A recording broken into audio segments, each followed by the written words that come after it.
दिनांक 27 जुलै 2025 रोजी गोपनीय माहितीच्या आधारे नार्कोटिक्स सबस्टन्सेस ऍक्ट अंतर्गत narcotics and psychotropic drugs substances act अंतर्गत ज्या कारवायांची मोहीम चालू आहे त्या मोहिमेमध्ये गोपनीय माहिती जी प्राप्त झालेली आहे त्या प्राप्त माहितीच्या आधारे शहरातल्या एका आयटीचं वातावरण असणाऱ्या भागामध्ये उच्चभ्रू वस्तीमध्ये एक रेड करण्यात आलेली आहे आणि तिथं जी ड्रग पार्टी चालू होती त्या ड्रग पार्टीमध्ये साधारणपणे 3:30 वाजताच्या दरम्यान केलेल्या रेडमध्ये काही आरोपी हे आपल्या ताब्यात घेण्यात आलेले आहेत। त्यांच्यावरती NDPS ऍक्ट अंतर्गत आपण गुन्हा दाखल केलेला आहे। त्या आरोपींची नावे ही खालीलप्रमाणे आहेत।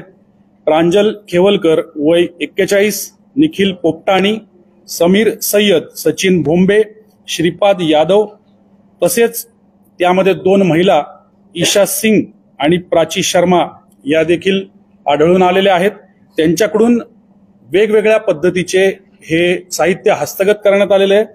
यामध्ये जवळपास 2.7 ग्रॅमचा कोकेन सदृश्य पदार्थ, त्याचबरोबर 70 ग्रॅम गांजा सदृश्य पदार्थ, त्याचबरोबर 10 मोबाईल, 2 चारचाकी वाहने, हुक्का पॉटचा सेट, दारूच्या बाटल्या, बिअरच्या बाटल्या, हुक्क्याचे जे काही फ्लेवर असतात ते फ्लेवर, अशा प्रकारच्या गोष्टी त्या ठिकाणावरून आढळून आलेल्या आहेत।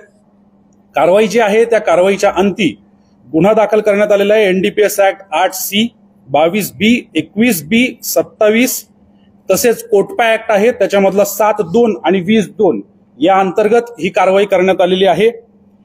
CR नंबर 154/25 हा खराडी पोलीस स्टेशन या ठिकाणी दाखल आहे।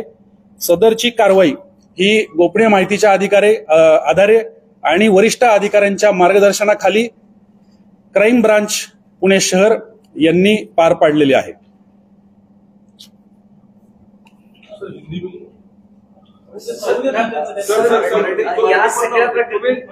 घराची झडती घेतली त्यांच्या खेवलकरांच्या, त्यात काय तुम्हाला आढळलंय का? आता पुढचा तपास पुढच्या काही गोष्टी ज्याबद्दल तुम्ही प्रश्न विचारत आहात तर याबाबत अद्याप पावेतो झालेल्या तपासामध्ये निश्चित काही कारवाया केल्या जात आहेत। त्या कारवायांच्या अंती त्याच्यात जे निष्पन्न होणार आहे त्या पद्धतीने पुढील तपास कार्यरत राहील।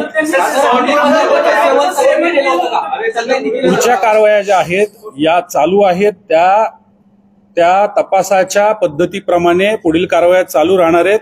न्यायालयीन प्रक्रिया आहे, त्या प्रक्रियेमध्ये इतर बाबी ज्या आहेत त्या तपासाअंती उघडकीस येतील, त्या आपल्याला वेळोवेळी कळवण्यात येतील।